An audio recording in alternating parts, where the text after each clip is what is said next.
Welcome students. Today we are going to discuss about the different types of fermentations. We have all we have discussed about the fermentation modes and we are going to utilize those fermentation modes for different kinds of types of the fermentation. Now we have already discussed about the solid substrate fermentation. Today we are going to take up with the discussion about the submerged fermentations. Now submerged fermentations, they are the processes in which the growth of the microorganisms is occurring in a liquid broth medium, and this broth medium is optimized with all the required nutrients that would favor the better cultivation or better culture or growth of the microorganisms as well as the production of the product. Now, it involves growing carefully selected microorganisms in closed reactor containing the fermentation medium and a high concentration of oxygen. Now, this is has a very well established equipment that makes use of the existing microorganisms. Now, in the submerged fermentation systems, free flowing liquid substrate is utilized and is mostly employed in processes with microorganisms such as bacteria that require high moisture content. In this, the dissolved substrates are utilized rapidly by the growing microbial cells, and whatever the metabolites are secreted, whether it is secondary or primary metabolites, those bioactive metabolites are secreted in the fermentation broth. And the common substrates that can be utilized in this submerged fermentation system are soluble sugars, vegetable juices, and sewage water, all like products, all like waste material.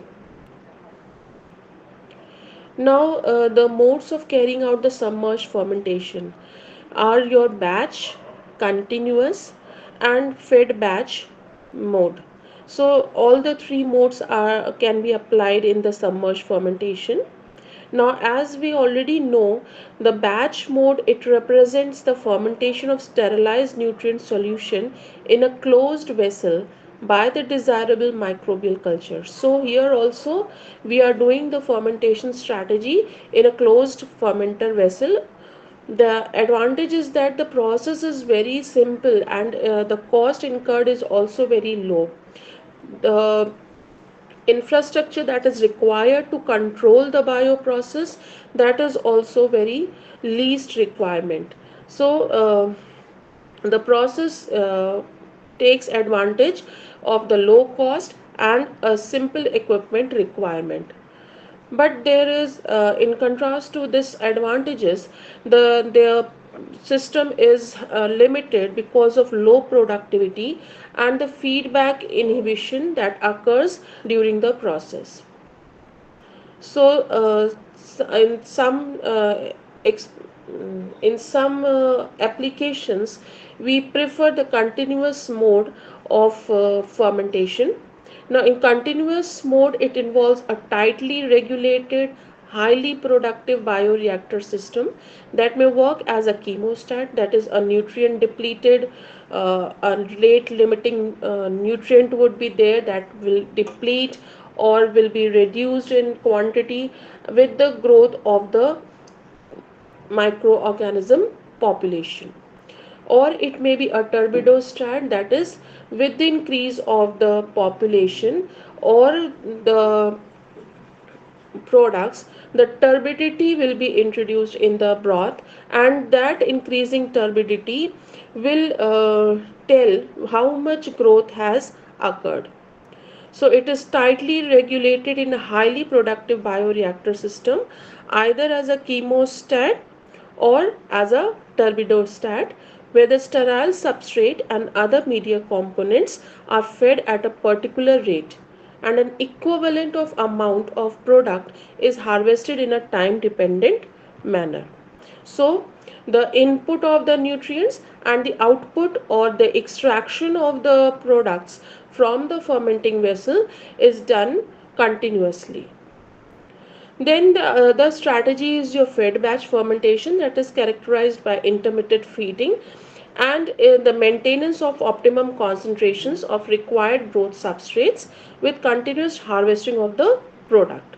So here you establish it in basically in the form of a batch culture, and then there is some kind of substrate or substance in the media components that will limit the further progress of the fermentation process.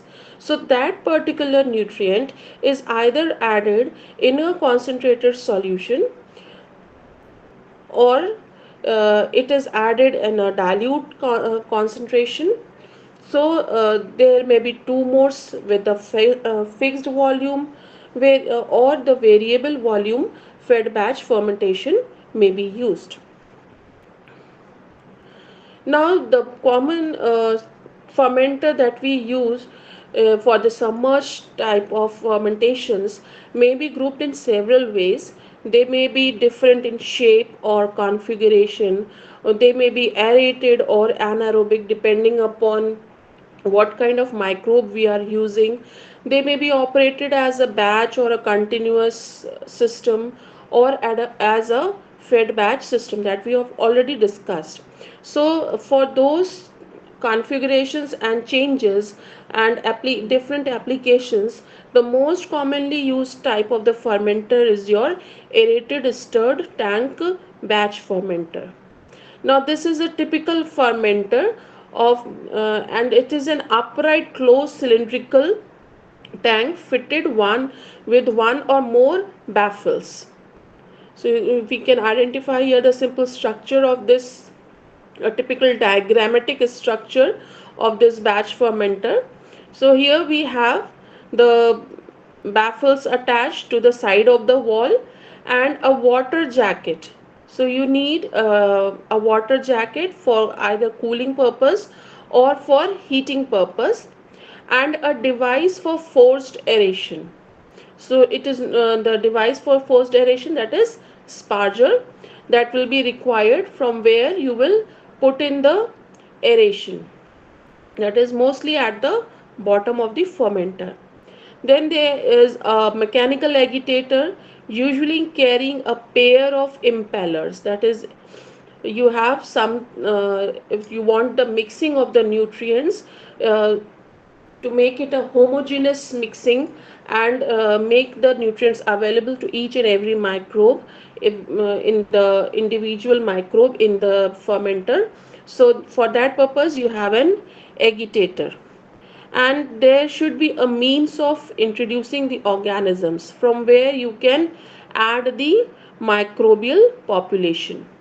And then there should be an inlet even for your nutrients, and there should be an outlet for taking out the samples or for the exhaust gases, mostly that is the exhaust gases that or the steam that will rise up. So there has to be these outlet pipes somewhere on the top of the fermenter. Then in modern fermenters, these are highly automated and they usually have means of continuous monitoring. So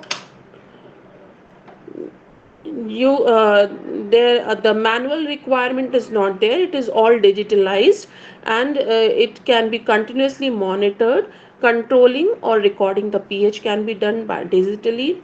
There can be oxidation and reduction potential measurements.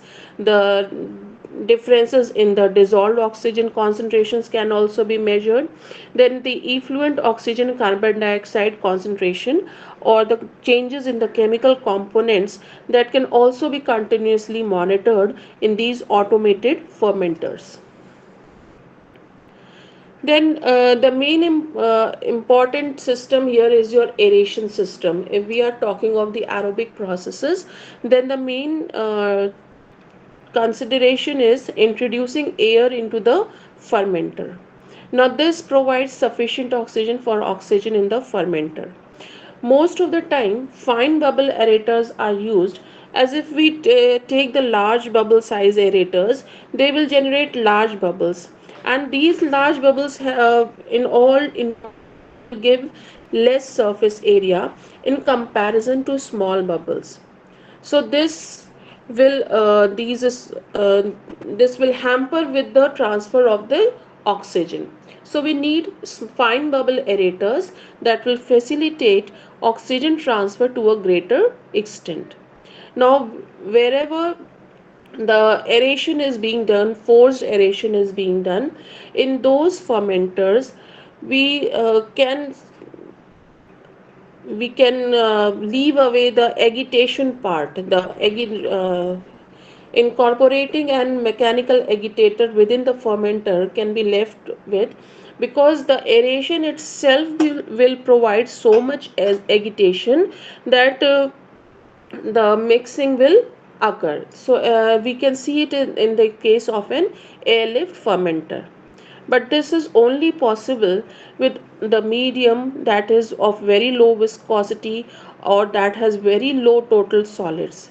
So if you have a highly viscous medium, or the concentration of the solids is very high, in those cases you need to add an mechanical agitator in the fermenter. Otherwise, the air that you are providing as a forced aeration will itself suffice for the agitation purpose. So if we have to provide aeration and agitation both, then the vessel height and diameter ratio, or the aspect ratio, should be 5 is to 1. So if you are using the aeration, and that aeration itself is providing agitation, ठीक है. So though you are having two purposes for aeration here, first is provision of oxygen and second is provision of agitation, then in that case you need to have an aspect ratio of 5 is to 1, that is the vessel height and the diameter ratio. Now, whatever air supply you are providing to the sparger should be supplied to a filter, because we want to maintain sterile conditions. We don't want any kind of contaminations to enter in our system. So that should be provided through a filter. So now different type of spargers are used for the aeration purposes. First is your porous sparger, that is made up of sintered glass, ceramic or metal. Now this can be used only in the lab scale non-agitated vessel, where you are not agitating the vessel.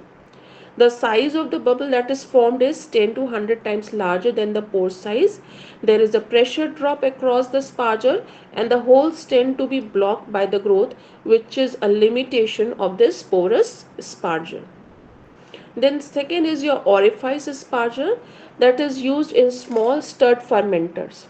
In this, a perforated pipe is kept below the impeller in the form of crosses or rings, and the size should be 3/4 of the impeller diameter. The holes are drilled on the under surfaces of the tubes, and the holes should be at least 6 millimeter in diameter. So this kind of sparger is mostly used with agitation. So you need to add a sparger as well as a mechanical agitator. It is also used with agitation in some cases where you are trying to produce yeast, or you are trying to treat any kind of effluent waste, or in the production of the single cell proteins. Third is your nozzle sparger. This is mostly used in commercial scales or large scale projects, and it is a single open or partially closed pipe positioned centrally below the impeller. When the air is passed through this pipe, there is low pressure loss and it does not get blocked. So on industrial scale where you are trying to do the continuous processes, this nozzle sparger can be uh, a helpful or an advantage in the process.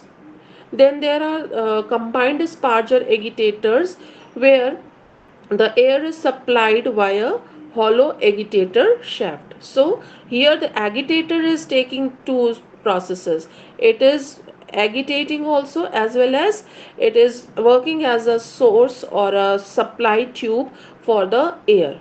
So the air is emitted through the holes in the disc or the blades of the agitator. Now, the applications of the submerged fermentation, the process has been utilized and exploited by industry to produce various kinds of products.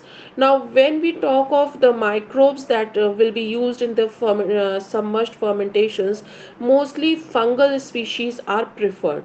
So the products that we see here, they are also dominated by the fungal products, or the products that are being produced by the fungal species. So these are mostly your primary metabolites like fatty acids or organic acids, of which main is your citric acid production. But another example is your polyunsaturated fatty acid also. Then there is arachidonic acid that has useful clinical effects. It lowers cholesterol or the triglycerols in the plasma. Then secondary metabolites are also used or obtained from these fermentation processes, which have an application in the pharmaceutical industry as antibiotics like penicillin or cephalosporin, as well as cyclosporin and the statins. Another vast group of products that we obtain from submerged fermentations are your numerous enzymes that include cellulases, amylases, lipases, proteinases, which are act as a raw material or as a additional requirement for many other processing industries. So the examples are a textile industry, textile processing, where the cellulosic enzymes are particularly used in the denim treatment, or the biofinishing of fabrics with cellulases and proteinases to remove loose fibers. Then they are also implemented in biological reagents which have to be active under alkaline conditions and therefore favor the fungal proteinases, lipases, amylases and cellulases. Also they are used, the same application here, they are also used for fabric conditioning, in color brightening or the fabric restoration. Then for starch hydrolysis by amylases for production of high fructose syrups, they are also used in the confectionery industry. Then the cheese making industry, they are using uh, the use of bovine chymosin expression in a genetically modified yeast and aspergillus. Then the another industry is brewing industry, where the fungal alpha amylase, glucanases and proteinases are used to improve the extraction from barley during the mashing process prior to the fermentation in beer production. Then wine and fruit juice conditioning. Here the fungal pectinases are used to remove pectin to pulp and peel fruits and vegetables and clarify liquors. Then another group is your proteinases. They are used to modify the proteins from a wide variety of sources. Example, removal of hairs and bristles from hides during the leather production. Then in the baking industry, mostly xylanases are used to increase the dough volume by making more polysaccharides available to the yeast. Then in the pharmaceutical production also these enzymes have found application, where the extracted fungal enzymes can be used to modify sterols and other precursors during the preparation of semi-synthetic pharmaceuticals. Example, formation of 6-amino-penicillinic acid, and that is a semi-synthetic penicillin precursor. Now, the limitations of the submerged fermentations, they are low in productivity, and the input cost is very high. The production cost is very high, and the medium that we use in the submerged fermentation, that is also very complex. The expenses incurred on the equipment are also very high. That is the reason why the production cost is being escalated. Then the for the process to continue, if it is automated process, the consumption of electrical energy is also on the higher side. The process is very sensitive to short interruptions or breakdowns in aeration and vulnerable to infections. that result not only in the losses of the yield, but they may also result in the total breakdown of the respective batches. So you have to maintain strict sterility protocols, and you have to ascertain that there are no gaps in the aeration process. Now the advantages is that here you can use any kind of genetically modified organism, and they very well grow in the system. The media sterilization, purification, or the recovery of the end products is very easy as compared to your solid state fermentation strategies. The control of the process parameters like pH, temperature, moisture, or oxygen transfer, they can or the aeration can be done easily. Now, if this process is employed on a large scale, then it requires more sophisticated facilities and a precise control of the different fermentation variables. Here, the productivity is higher and the yields are higher. The labor cost is low because most of the systems are automated, and this lowers the contamination risk also. The ease of scaling up, that is taking from pallet scale to the industrial scale, and the ease of automation, that also helps or gives an advantage over other fermentation strategies. Here the heat mass transfer limitation is also not occurring. That is a major disadvantage when we do it with the solid state fermentation processes. So here the fermentation time is reduced, there is low reduced floor space requirements, and the operations are simpler. Thank you.